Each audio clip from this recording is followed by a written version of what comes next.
Olá, eu sou o João Marcos e sejam bem-vindos ao nosso programa de entrevista Dois Dedos de Prosa com...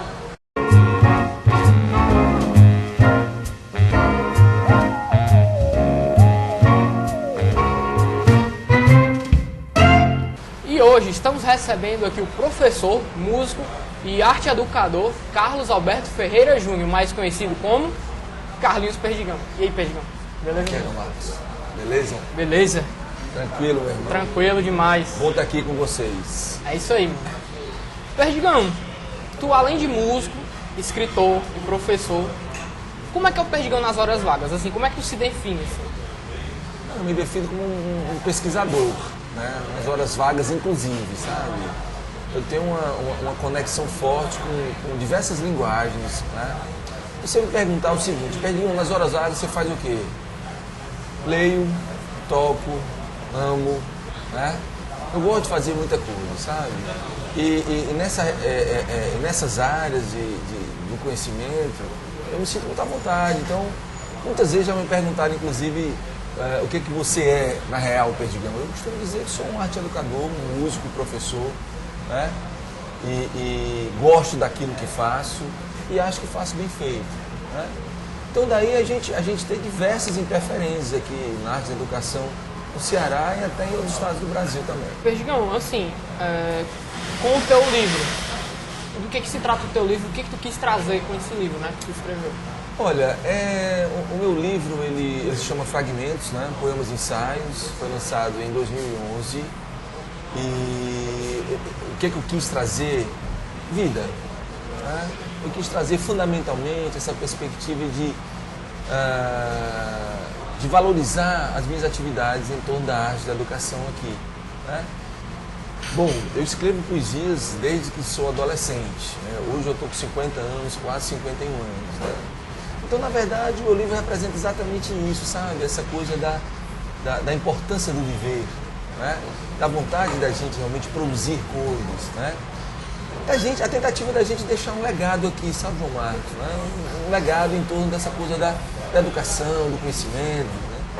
O livro traz 30 poesias, né? 30 poemas, também traz ensaios sobre literatura, sobre cinema, né? Sobre Graciliano Ramos, sobre Machado de Assis e sobre diversas conexões com a vida, né? Há diversas imagens minhas também dentro do livro relacionadas a fotos, né? Assim, a minha história como artista, né? Como fazedor de arte e cultura aqui no Ceará. É isso. Tu disse que tu quer trazer vida no teu livro. Tu acha que a arte aqui, tanto no Ceará, mas assim como no Brasil, ela tá morrendo? Olha, a questão não é que a arte esteja morrendo, ao contrário, eu acho que tem um pulsar muito grande. O brasileiro, sinceramente, é um fazedor de artes, não é? Mas quando eu digo trazer vida, é no sentido mesmo vital da coisa, sabe? De você produzir e querer dentro dessa produção mostrar o teu trabalho, né? Eu costumo dizer o seguinte, sabe, João Marcos, que por isso que eu batalho tanto por estar presente na mídia, porque na real, se a gente não está presente, muitas vezes a violência está, a droga está presente. Então, assim, o meu compromisso, ele é um compromisso realmente que eu tenho, né, como fazedor de arte, de cultura, de educação, de tentar transformar isso em conhecimento das pessoas, sabe? E eu batalho muito para aparecer, né? E a questão não é de vaidade, sabe, mano, velho? A questão é uma questão de ser aquilo que a gente é. Aliás, nas entrevistas que eu faço, eu sempre coloco um pensamento do Paulo Leminski, poeta curitibano, poeta, publicitário, jornalista, compositor curitibano Paulo Leminski, infelizmente falecido, que diz que isso de ser aquilo que a gente é ainda vai nos levar além. Então, eu tenho muita vontade de ir além, sabe? Sendo exatamente o que eu sou. Pesquisador, professor, músico, baterista, né? Sabe? Pesquisador de cinema, por aí. Eu acho que tu falou uma coisa interessante, da questão de trazer a vida para dentro da TV, porque de violência já tem demais, né?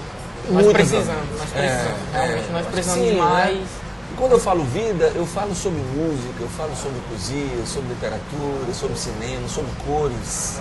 Algo que traga alegria para Exatamente. Aliás, reflexão. Você que foi meu aluno sabe muito bem disso. Eu trago essa coisa do humor, né? Eu faço essa conexão com o humor, sabe? Com alegria, porque gosto daquilo que faço. Por aí. Tu se considera um humorista também? Pouco? Olha, algumas pessoas já perguntaram pra mim, sabe, assim, Perdigão, você é um ator, né? Eu nunca tinha visto isso, sabe? Esse meu lado de trabalhar com humor, com essa coisa do trabalho com um ator e tal. Mas depois eu parei para pensar que realmente eu trabalho com determinados códigos, né? Que estão relacionados à performance, né? E também ao humor, né? Eu não diria que eu sou um humorista, porque sala de aula para mim é um lugar sagrado. Agora, eu tento dessacralizar, sabe, esse espaço com alegria, com humor, né? Tentando o quê? Tentando traduzir isso em construção de conhecimento, né? E a gente sabe que o humor tem determinados aspectos que são vitais, né? Para quê?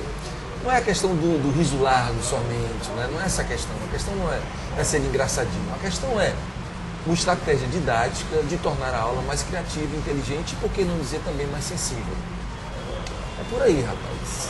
Tu acha que, com certeza, essa questão de trazer a alegria para dentro da sala de aula é uma quebra assim, do ensino tradicional e acaba facilitando ainda mais o aprendizado das pessoas? Sim.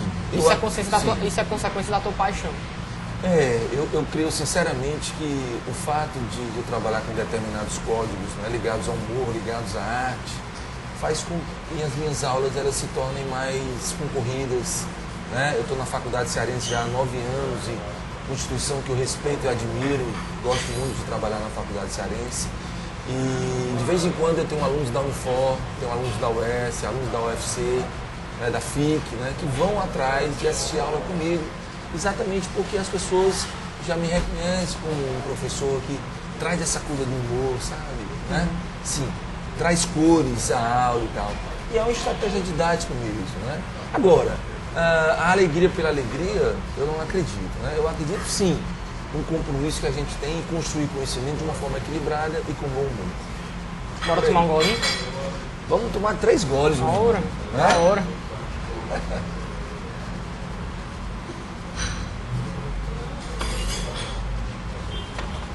Agora, Perdigão, tu como músico cearense, músico daqui da cidade, como é que tu tá avaliando o cenário aqui da cidade? O cenário atual, underground, das bandas que tocam, não bandas grandes, mas bandas independentes, como é que tu tá vendo? Eu acho que tem um pulsar muito grande, né? Eu vejo o cearense realmente como um fazedor de arte, sabe? A gente já tem uma política de editais que, quer queira, quer não queira, é uma política que funciona, né? Então, assim, é uma política ideal? Não. A gente não está atrás de idealismo, né? A gente está atrás de ocupar espaços, né? De fazer acontecer a nossa história de vida. Eu vejo sim, eu vejo que há muitos espaços aqui, né? Eu que já toco bateria há mais de 30 anos e tal, costumo dizer inclusive o seguinte, que quando eu comecei, a gente fazia show para os vigias, para os porteiros, sabe, rapaz? Porque realmente assim, a gente eu não tive nem condição de comprar uma bateria profissional aqui nos anos 80, a gente tá falando dos anos 80 do século XX. Pouco tempo atrás. Realmente pouco tempo atrás, historicamente pouco tempo atrás. Então, assim, eu vejo que Fortaleza hoje em dia tem muito mais um pulsar, né? Óbvio, a gente tem aquela coisa do forró que vale ser respeitado, mas que ao mesmo tempo enche o saco, né? Porque é todo o tempo todo, né? Mas tem uma galera, e também tem uma galera de empresários ligados em outras conexões, fazendo com que outras propostas artísticas possam circular aqui. E aí eu te falo alguns projetos atuais, que por exemplo, eu estou trabalhando com a Jorge Guedes, a grande Jorge Guedes, ela tem um trabalho ligado à música cearense dos anos 70, Dinardo, Belchior, Roger Rogério, né? E ela está trazendo elementos do rock, da black music, sabe, do blues. Uma mistura. Misturando essas coisas, né? Inclusive tá no Facebook, né? Tá no YouTube, né? Esse trabalho da Jorge Guedes. E aí, assim, agora mesmo com a Shirley Cordeiro, também uma vocalista aqui de black music maravilhosa. A Shirley canta muito, sabe? Então, assim, tem uma galera também pulsando. Agora mesmo também tocou em blues, né? Uma banda de blues aqui, tocando com a Marília Lima, uma super vocalista, assim, uma mina canta muito mesmo. Liliane Sá também, outra vocalista que eu ando trabalhando, projeto ligado a Jovem Guarda também. a gente procura não ter preconceitos, entendeu? Sim, dentro claro. das manifestações musicais, né? Quanto mais expandir nossos conhecimentos musicalmente, Exatamente, melhor. né? Assim, eu gosto de ocupar espaço, sabe? Uma vez eu vi uma entrevista de um dos maiores vocalistas de rock and roll de todos os tempos, que é o Robert Plant, vocalista do Led Zeppelin. E o Robert Plant dizia que sabia que a música do Led Zeppelin ocupava espaços. Então é bacana a gente ter essa metáfora, sabe? Da música que ocupa espaços, né? A música ocupa espaços dentro da gente, né? De uma forma, ainda mais a gente que é músico, que é instrumentista, que tem que estudar, que tem que tocar, né? Aliás, a música ocupa espaços fortemente aqui na minha história, né? Agora mesmo em janeiro eu fiz essa tatuagem. Eu costumo dizer que essa aqui é a minha quarta bateria, né? Sim. Então assim, isso aqui é um depoimento do amor que eu tenho a esse instrumento, né? Aqui embaixo tem o Toco a Vida, né? Então, o amor que eu tenho, a minha quarta bateria está aqui. E o que é isso? Isso é um sentimento que a gente traz, um respeito que a gente traz, um depoimento da valorização da música na vida da gente. Então, assim, eu toco vários gêneros, eu toco uma galera também daqui, o Paulo Branco, né? Um pessoal que é profissional aqui, e a gente procura ocupar espaço no Ceará, né? Mais uma vez, a tentativa, o objetivo qual é? Trazer cores para o meu trabalho. Tu falou agora, tu participa de muitos projetos, muita coisa, toca de diversos estilos. E pra ti, assim, quando foi que tu percebeu, tu começou a tocar bateria antes, quando tu era criança, né? E como foi essa questão de descobrir que não é fácil viver de música? E outra pergunta, Certo. viver de música é dinheiro ou paixão? Vou começar pela primeira. Eu descobri bateria aos 7 anos de idade. E eu literalmente pirei. Né? Assim, foi uma coisa muito forte na minha vida. Né? E desde então, assim, eu muito novo ainda, com 12, 13, 14 anos, comecei a estudar, né? Sou um autodidata, mas comecei a estudar bateria e tal. Tive a felicidade de ter uma certa facilidade da minha família e tal. Realmente eles me incentivaram. Minha mãe, Ana Maria Perdigão, meu pai Carlos Alberto Ferreira, e me incentivaram assim, a me envolver com música, não é? E com relação a essa coisa de música ser paixão ou ser profissão, né? São as duas coisas, sabe? Eu costumo dizer o seguinte, todo mundo sabe que não é fácil viver de arte e nem de educação aqui, não só aqui no Ceará, mas no Brasil, né? Eu costumo dizer o seguinte, quando a gente é camarada, entendeu? Então, assim, viver de arte, viver para a educação, viver para a cultura, formatando projetos e tudo, é aquilo que a gente é a expressão do nosso eu, a expressão da nossa alma. Se não é fácil, né, isso não é problema meu. Né? Eu procuro traduzir em facilidades, né? Eu procuro traduzir em informações e formações. Por que não é fácil? Não é fácil porque a gente sabe os problemas relacionados a cachês aqui em Fortaleza, né? Os cachês não são os melhores, né? Mas eu também acho que quando a gente faz aquilo que a gente gosta de fazer, o dinheiro se torna importante, como sempre foi, mas não é o fundamental. São consequências. Exatamente, o dinheiro é consequência. Aliás, é o que eu digo muito para os meus alunos, né? A galerinha que trabalha comigo, sabe, assim, a gente tem que se tornar um profissional não por causa do dinheiro, mas por causa do nosso ânimo, da nossa alma. Eu também sou formado em administração de empresas, nem todo mundo sabe disso, né? E eu não era feliz como administrador de empresas, você não sabia, né? Não sabia. Eu não era feliz como administrador de empresas, foi o primeiro curso que eu fiz, né? Eu entrei na UFC, mas terminei na Unifor, porque estava sempre tendo greve na UFC e tal. E não era feliz como administrador. E letras sempre pulsando, né? E isso é uma das coisas que eu procuro deixar, sabe, João Marcos, meus alunos, né? Essa coisa da gente fazer aquilo que a gente gosta, sabe? E fundamentalmente acreditar na gente, né? A minha interferência, sabe, também com essa coisa do alto astral, do bom humor, né? Da construção do conhecimento, de pesquisar muita coisa, é fundamentalmente uma assinatura de que eu gosto de viver, que vale a pena viver e fazer aquilo que a gente gosta. Então, assim, eu procuro deixar isso para a galerinha que trabalha comigo, sabe? Em qualquer nível que eu esteja. Eu já dei aula no mestrado, eu já dei aula em pós-graduação, em graduação, também em colégio, escolas. Eu já dei aula em presídio, por exemplo, né? Curso de filosofia. pela Faculdade Católica de Fortaleza em 2013. Eu tive a experiência de dar aula no presídio Aldir Moura Costa, né? E foi uma sensação assim muito maluca. Você entrar no estúdio, você entrar no estúdio, não. No estúdio eu já entrei várias vezes, agora mesmo eu estou gravando meu disco. Mas entrar no presídio para dar aula de filosofia, quer dizer, no curso de filosofia da Faculdade Católica, foi uma experiência assim impressionante, que mexeu muito comigo. Né? No fundo, é retomando aquilo que o Milton Nascimento já disse, que o artista tem que ir aonde o público está, o povo está, o professor também tem que ir aonde, sabe, o aluno estiver. Né? Isso com gana e acreditando que a educação pode melhorar esse país. Tu falou que tu ensina muito aos teus alunos a viver, gostar do que faz, né? Acabou de falar isso. Tu acha que hoje a galera, os jovens, né? A galera assim dá 20 anos, tá entrando pro mercado agora, eles estão mais abertos a viver gostando do que faz ou se preocupando muito com dinheiro, botando muito dinheiro em primeiro lugar? Porque antigamente era muito comum você ver um pai e uma mãe dizendo, ó, você vai se formar, você vai trabalhar no banco, vai viver 30 anos trabalhando naquele banco, vai se aposentar e você vai ser feliz por isso. Como é que tu vê essa questão? Olha, eu vejo que o mundo está cada vez mais financeiro. Né? Assim, primeiro que as coisas não estão fáceis, mas também não estão fáceis de hoje. Né? A gente pega relatos aí de filosofia, de sociologia de 300, 400, de mais de 1000 anos atrás, o mundo sempre foi um caos. Né?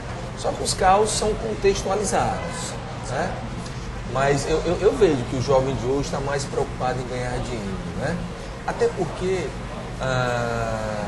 contextualmente, as coisas estão mais difíceis. Né? Então, assim, você hoje tem um número maior de profissões, mas você também tem um número maior de pessoas, né, estudando, batalhando. E você vê gente cada vez mais jovem entrando em mestrado, doutorado. Então, assim, é uma galera também que se preocupa em estudar. E isso é muito bom. Isso é muito bom. Eleva o nível do mercado. Eleva o nível, né? E outra coisa, sabe? Assim, aconteceu comigo, assim, a leitura, e a leitura diversificada me tornou uma pessoa melhor. Né? Eu me tornei uma pessoa mais consciente de mim mesmo, sabe? Costumo até dizer o seguinte, que eu sempre fui gente fina. Só que a leitura e a maturidade trouxe esse conhecimento, esse autoconhecimento de que eu sei que eu sou gente fina. Né? Sabe? Então, assim, não basta ser gente fina. É legal quando a gente sabe, né, dos nossos aspectos positivos e tal. E que você trabalha para se tornar uma pessoa melhor, mais simples, sabe? Uma pessoa menos, né, que respeita mais o outro.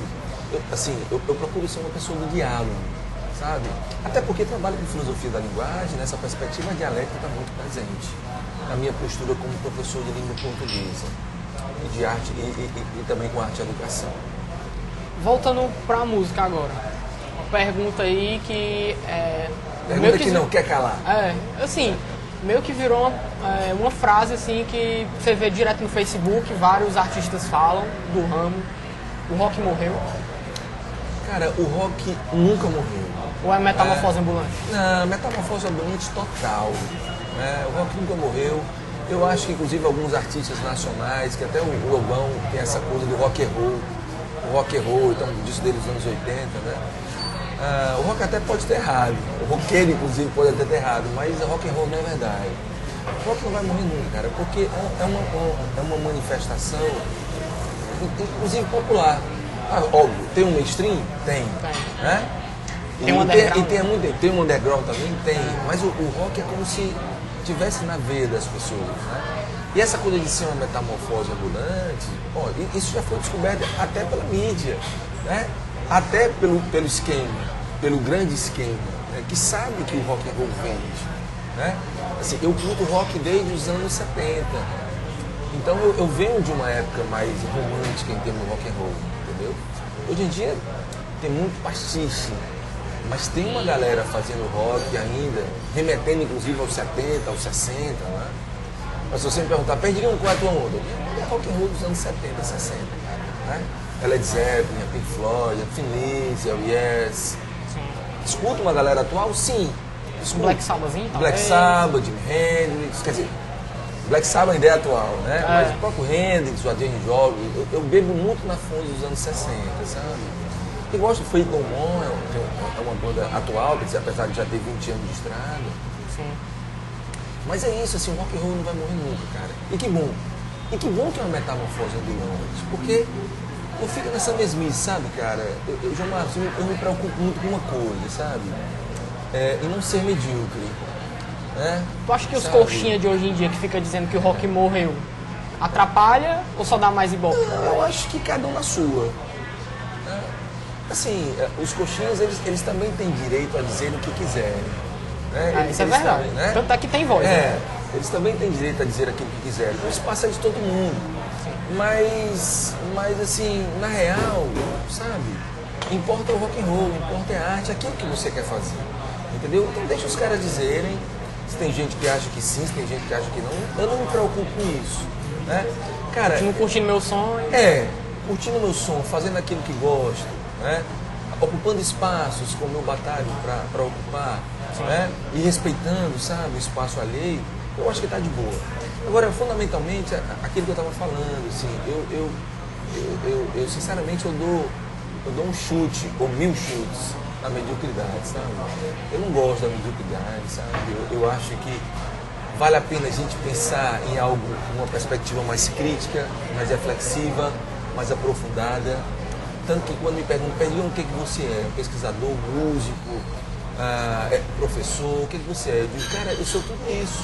Porque é curioso, mas aqui no Ceará as pessoas têm uma certa dificuldade em compreender quem faz muita coisa, sabe? Né? Como se quem fizesse muita coisa não primasse pelo bom gosto, pelo cuidado com a estética, pelo cuidado com a ética, sabe? E não tem nada a ver. Então, assim, a gente é plural. A gente não é só um, sabe? A gente é pluralizado, né? Tem muita coisa dentro de um ser humano. Porque ser só um, você pode ser vários. E o que acontece comigo é exatamente isso. Esse pensamento é real, sabe? Eu gosto de muita coisa. Portanto, eu quero produzir muita coisa e batalho para produzir muita coisa. E consigo muita coisa também. Óbvio, não consigo tudo o que eu gostaria de conseguir.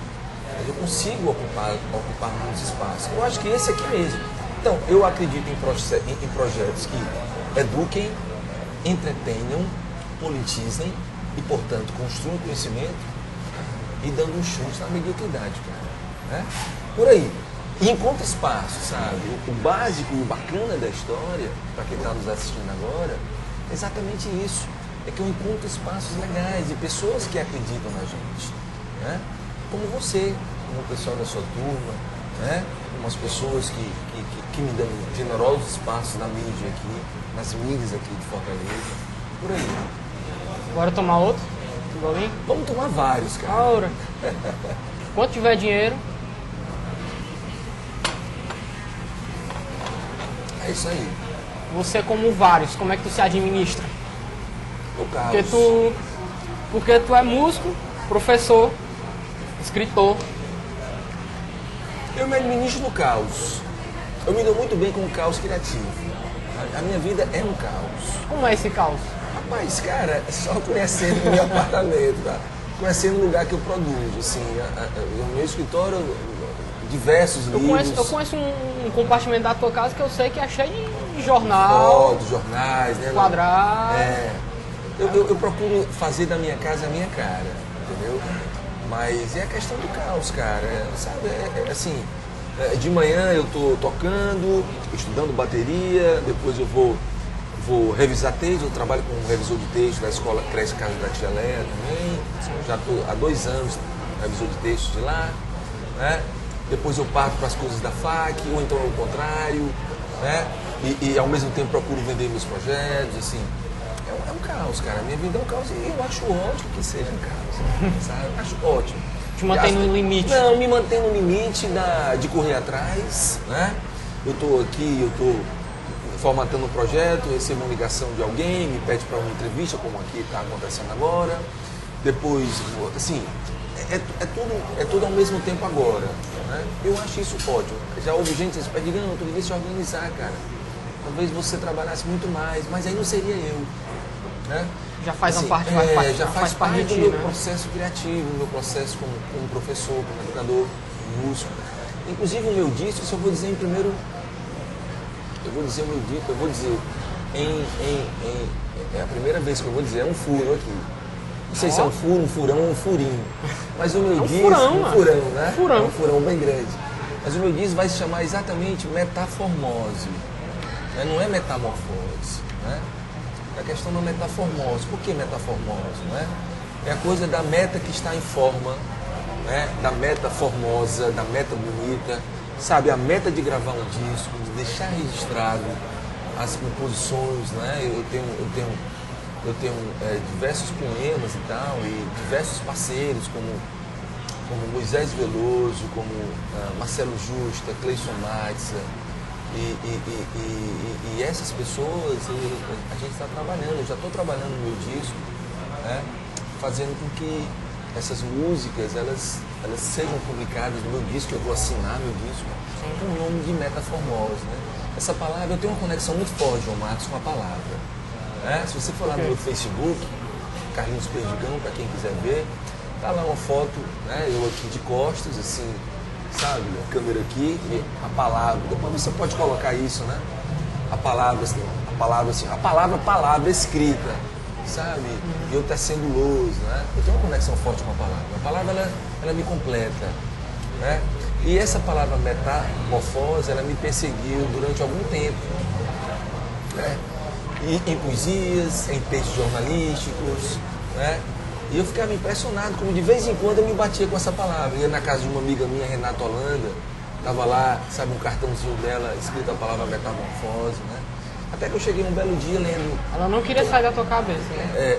Essa palavra estava presente, exatamente, né? Sempre.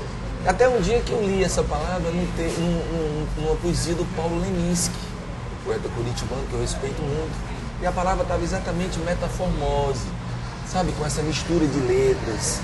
Eu achei essa palavra minha cara, porque eu sou uma metamorfose ambulante, uma metaformose ambulante, sabe? Pesquiso muita coisa, produzo muita coisa, e essa palavra tem tudo a ver comigo. Em princípio eu disse se chamar poemário musical. Mas assim, o meu eu poeta não me cobre por todo, exatamente porque eu pesquiso outras coisas. Então eu acho que metaformose tem muito mais a ver comigo. Inclusive na perspectiva de você, sabe, quebrar com a ordem da palavra, exatamente por conta desse caos criativo. Uma palavra que tem a ver comigo. E tá aí, um furo aqui pra você, meu amigo. É isso aí, ó. Quando é que vai sair o disco? Já tem previsão? Não tem previsão, porque eu sou um músico independente, sou um artista independente, aliás eu sou altamente dependente, né? Mas assim, não, as coisas que eu faço, elas têm um tal e qual, elas têm um conceito, sabe? Elas têm uma profundidade que eu gosto, que tenho, e isso demanda tempo, sabe? Demanda pesquisa, isso demanda concordância, coerência comigo mesmo, sabe? Então, ele ainda não tem data para sair não, mas... Vai sair. É entre 2016 e 2017. Ó, vai ser um disco com a cara do Carlinhos Perdigão, um disco bem trabalhado, um disco que vai tratar de black music, rock and roll, funk, blues, diversas músicas do Marcelo Justa, que é meu parceiro, né? Afora outros parceiros também, então é por aí. Bom, agora a gente vai para o intervalo e no próximo bloco você confere o quadro das bolachas. A gente volta já.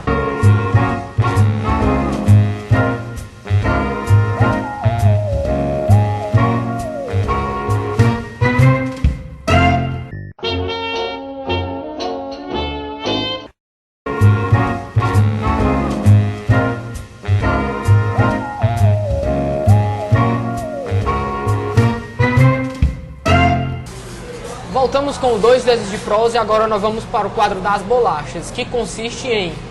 Nessas 3 bolachas aqui tem foto de 3 personalidades e o Perdigão vai dar uma opinião sobre elas, mas a pergunta de partida é: você teria 2 dedos de prosa com essa pessoa?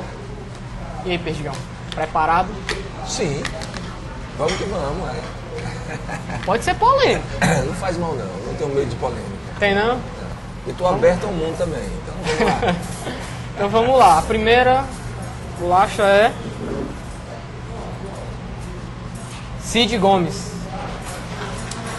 Sim, conversaria com o ex-governador com toda certeza, sem problema nenhum. E eu conversaria com ele fundamentalmente para dar alguns conselhos, sabe? Já adiantou uma pergunta. Ligado a essa coisa da cultura, entendeu? Né? Aliás, o Cid Gomes, não somente ele, mas os gestores aqui de Fortaleza, eles precisam ter um olhar mais atento sobre a cultura. Porque a cultura, e não vale só para o Cid Gomes, não, vale para todos os políticos, né? Até os que vão nascer ainda. A cultura, na real, João Marcos. Cultura, isso é importante, isso é importante. A cultura, na real, ela não é apenas algo, sabe, que vise ao entretenimento, né? Inclusive tem uma diferença bem... Exatamente. A cultura é algo que grande. nos forma como seres humanos. Nos traz reflexão. Exatamente. Então, assim, eu como arte educador, né, uma pessoa que olha, para mim, eu entendo a cultura como elemento de compreensão da realidade. Para mim, cultura, arte, elementos de compreensão da realidade. Então, a realidade que eu observo a partir do aspecto cultural. E aí o que eu diria é o seguinte, sabe, pro Cid Gomes, nosso ex-governador, e aí o Milton, né? E se ligue nessa coisa da cultura, né? E vale para todos os políticos. Tu acha que ele entrar no Ministério da Educação e a saída dele foi só um golpe de marketing? Olha, sinceramente, eu não sei nem se foi golpe de marketing, para mim foi um golpe, sabe? Me surpreendeu muito, no coração entendeu? dos brasileiros. Um cara que, sinceramente, não está ligado nas linhas acadêmicas, sabe? É um político, não é? Quem tu acha que deveria ser um ministro da Educação do Brasil? Olha, sinceramente... Tu tem alguma pessoa em mente assim, tu consegue imaginar? O ministro da Educação no Brasil, eu tenho que pensar, do João Marcos. Né? Eu vejo algumas personalidades que, né, pensando sobre o Ministério da Educação em si, né? Olha, o Fernando Genino Ribeiro, que é esse ministro estadual da Educação, é um pesquisador de mão cheia. Esse cara, inclusive, eu já li alguns livros dele e tal.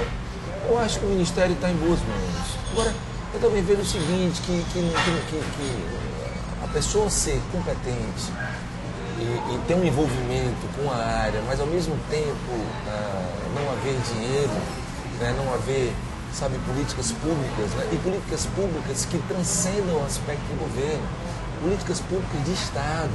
A gente precisa ter políticas públicas de Estado. Incentivo à educação. Exatamente, de incentivo à educação e arte e à cultura. Que não seja política de governo, mano, velho, porque governo de 4 em 4 anos estão... Entra, sai e não muda nada.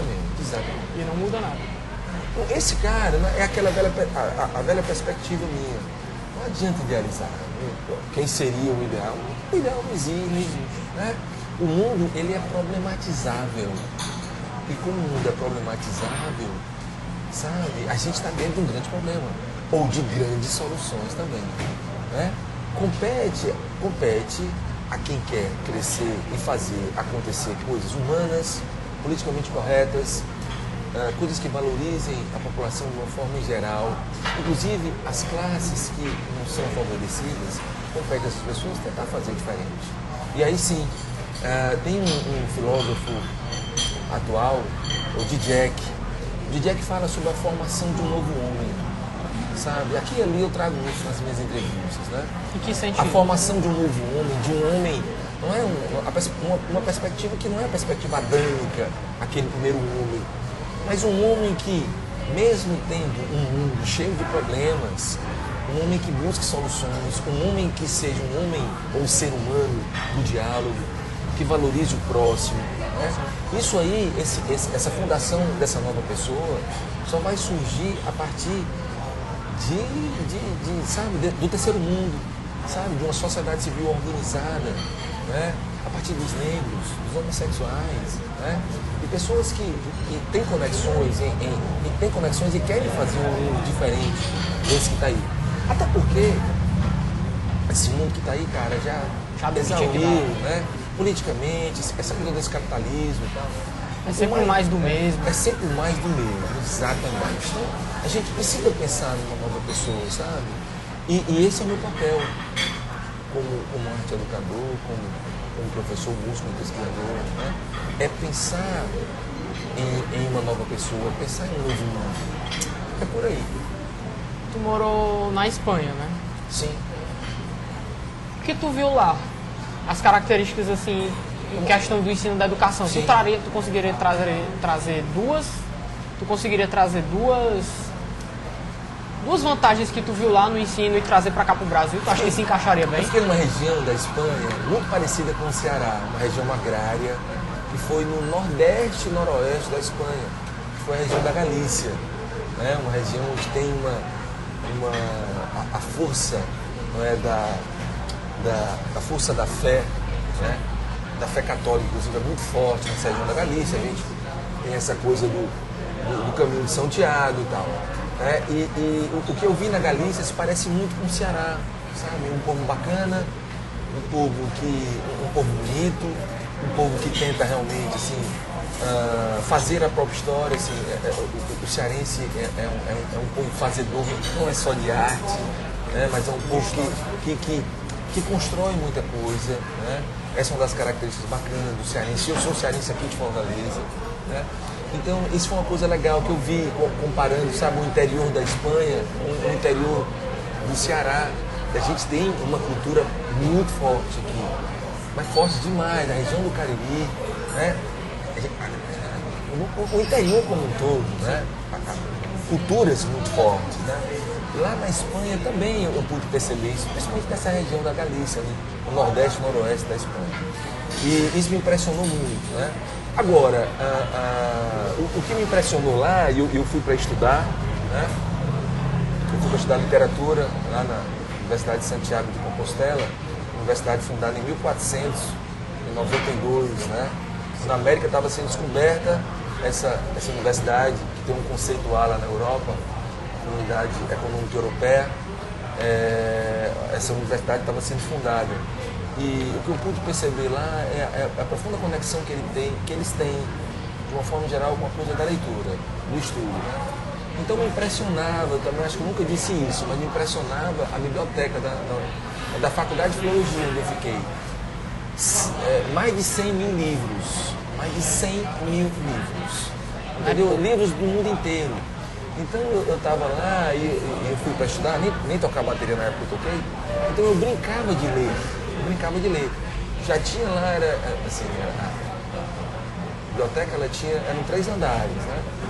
E o andar de baixo, né? O andar do subsolo, era o andar que eu ficava. Aí eu tinha, assim, eu ficava numa região próxima aos livros da África, que eram, sabe, era um lugar da biblioteca que poucas pessoas iam ler livros africanos. Né? Aí tu tinha a biblioteca toda pra ti, ó. Eu tinha a biblioteca só pra mim, assim, ficava fechado a biblioteca, né? Fechado, literalmente eu fechava a biblioteca, assim. O último vigia lá, Perdigão, né? E aí eu já vou, né? 10 horas da noite, eu não tinha dinheiro pra sair e tal, a biblioteca ficava 15 minutos da rua que eu estava, que era a rua Garcia Lorca, um dos maiores poetas e escritores da Espanha, né? Federico Garcia Lorca.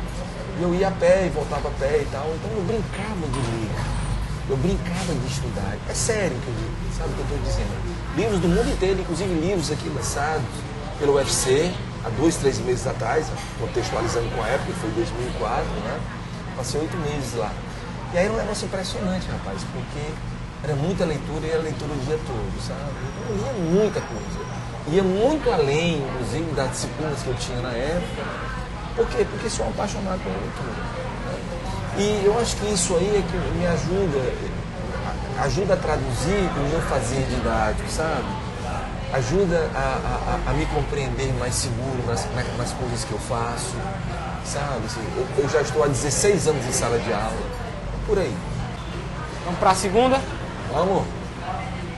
Segunda bolacha. Wesley Safadão.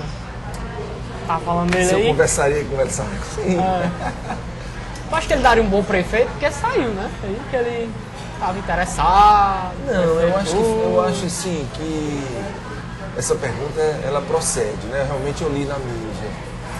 Olha, eu não tenho nada contra o Wesley Safadão querer ser prefeito, até porque todos nós podemos, somos cidadãos, claro, né? Temos o direito. E, temos o direito e tal, né? Mas o que eu penso é que, assim, eu vejo que falta maturidade nele, entendeu? Sim. Sabe, assim, acho que é uma pessoa muito jovem para encarar uma prefeitura de Fortaleza com tantos problemas que a gente tem, sabe? E assim, eu sinceramente não teria o meu voto, né? Não teria o meu apreço, assim, sabe? Para conversar assim, para a gente trocar ideias e compreender melhor o mundo, falar um pouco sobre arte, sobre educação, sobre os significados e as significados do forró, não é? Uhum. Mas assim, sinceramente, né? Respeito, mas não... Bom, meia dúzia de minutos com ele eu acho que seria suficiente, assim, não mais do que isso. Mas assim, que fique claro, né? Nenhum preconceito, né? Mas sim posturas humanas diferentes, né? Além do que, sinceramente, visões de mundo completamente diferentes, né? Agora, se ele quiser ser, né? Tá na praia dele, que ele seja. Só que eu penso o seguinte, viu? Que eu acho que tem muitas formas da gente ajudar as pessoas, né?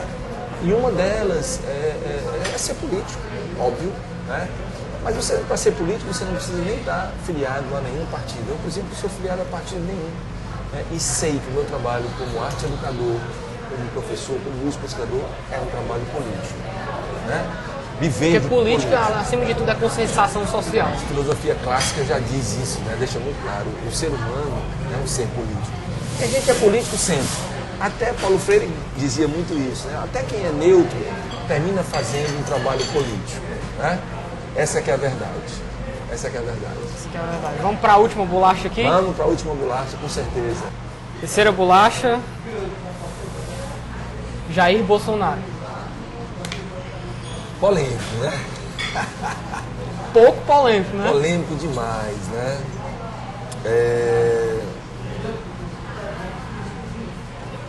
A minha postura me surpreendeu, né?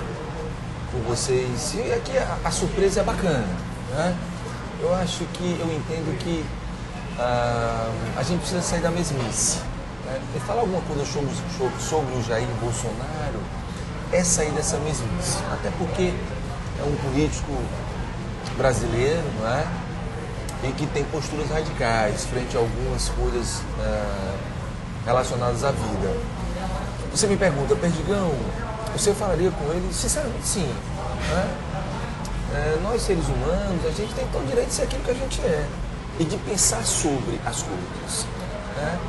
Não é um cara que eu admiro, né? Não, sinceramente, eu não gostaria de privar da amizade dele, né? Mas compreendo que ele tem o direito de colocar para fora aquelas coisas que ele acredita, entendeu?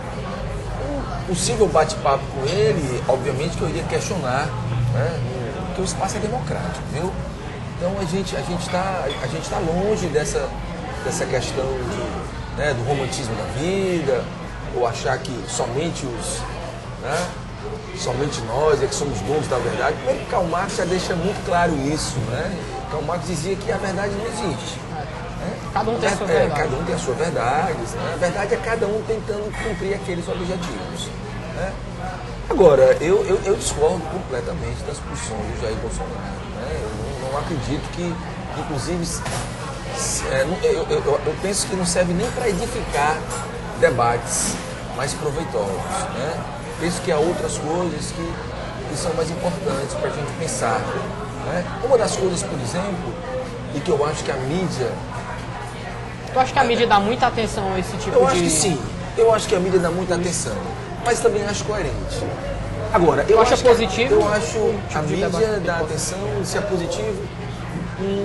eu entendo que ele gera debates, possibilidades de debate. Por esse lado é positivo.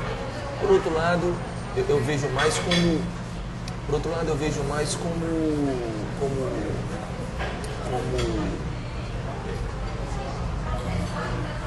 como interesses, né? Como interesses comerciais mesmo, digamos assim. Agora, sinceramente falando, eu acho que a mídia, vou repetir, sinceramente falando, eu acho que a mídia, ela se preocupa pouco com questões muito mais abrangentes, como, por exemplo, a falta de leitura do povo brasileiro. Né? Eu acho que, por exemplo, a questão da leitura está muito pouco presente na mídia, sabe? Né? assim, Falta valorização. eu acho que sim, fala-se muito sobre a questão. Agora, por exemplo, a mídia está colocando muita coisa aqui na questão dos hospitais, né? Porque os hospitais não tem gente, pelo menos a mídia estadual, né? Não tem gente. Ora, faz tempo que não tem gente, sabe? Os hospitais faz tempo que não tem gente. Né? E é bom que esteja. Agora, eu penso que há outras questões que são tão importantes quanto. Né? Tão importantes quanto. Sabe? Essa questão da leitura, por exemplo, me preocupa muito. Nós somos um país de não leitores. Não adianta dourar a pílula. Sabe? Esse país tem sérios problemas relacionados à leitura. E eu não entendo como é que a mídia, inclusive, ora, nós, leitores, somos consumidores de uma mídia, de diversos tipos de mídia. Né? A mídia jornalística passa por essa questão da leitura, a mídia televisiva, né? A mídia impressa, a mídia dos blogs. Né? Então a questão da palavra é fundamental. E aqui eu lanço um desafio, sabe? A gente procurar colocar, né, essa entrevista, inclusive essa conclusão da entrevista, nessa perspectiva de que a gente fale mais sobre os problemas relacionados à falta de leitura do povo brasileiro. Que a gente procure pesquisar mais sobre isso, sabe? Porque isso me preocupa muito, entendeu? Paulo Freire que dizia, imagina uma pessoa de 70, 80 anos de idade que não sabe nem ler nem escrever. Como é que é a autoestima dessa pessoa? Como é que essa pessoa se sente? Como é que essa pessoa se sente analfabeta? Uma ocasião, rápidas palavras, eu fui dar uma aula no interior do Aracati, né? E para alunos, né, ligados realmente à alfabetização de jovens e adultos, né? E essa turminha, uma turminha linda, bacana. Essa turminha, quando eles começaram a ler e escrever, fizeram a fogueira da identificação. Eles queimaram as identidades deles, foram todos ao cartório na mesma hora, né, e tiraram uma nova identidade com a assinatura deles. Isso me emocionou muito, João Marcos, na época. Sabe? Uma nova assinatura deles. Por que essa nova assinatura? É o seu depoimento de que você é cidadão, de que você sabe ler e escrever, sabe? De que você... De um recomeço. Exatamente, de um novo recomeço, de um novo renascer, de um novo nascimento, sabe? Então, assim, eu fiquei emocionado quando soube disso. E fizeram a fogueira da desidentificação. Né? Queimaram as identidades. Então, quando a gente pensa nisso, quando a gente amplia essa possibilidade de nascer de novo, né? E a educação é um eterno renascer, meu camarada. A arte e a cultura também. Então, a gente pode pensar num país mais educado, mais politizado, um país melhor leitor, um país que aprofunde determinados aspectos ligados à vida da gente, com batalha, com crença na gente mesmo. Esse sim é que é um país do povo brasileiro. Última pergunta. Tu acredita no Brasil e no povo brasileiro? Acredito muito, sabe? Em algumas entrevistas já pude me posicionar até como idealista, sabe? De ser um idealista, porque no fundo é o que eu sou. E eu não tenho medo, sabe, de pagar o preço por ser. Óbvio, a gente tem que ter uma postura de tentar melhorar o mundo e problematizá-lo. Né? Eu não sou o que nos anos 70 nesse país tinha conhecido como os inocentes úteis. Né? Você não chamava os analfabetos, nem as pessoas que votavam por Cabresto, como otárias. Você não chamava dessas pessoas de otárias. Elas eram chamadas de inocentes úteis. Inocente útil a gente não é. E a gente não merece ser inocente útil. O povo brasileiro não merece ser inocente útil. Ao contrário, a gente quer comida, diversão e arte. A gente quer balé. A gente quer ser feliz. A gente tem direito disso. Né? A gente tem direito de uma classe política mais honesta. Sabe? Agora, para isso a gente tem que trabalhar. Né? E é por isso que eu creio no povo brasileiro. É por isso que eu creio em você, na sua equipe, no trabalho da FAC. Né? Por isso que eu creio na arte cearense. Por isso que eu creio no meu papel como educador, como músico, como professor, como pesquisador, como revisor de textos.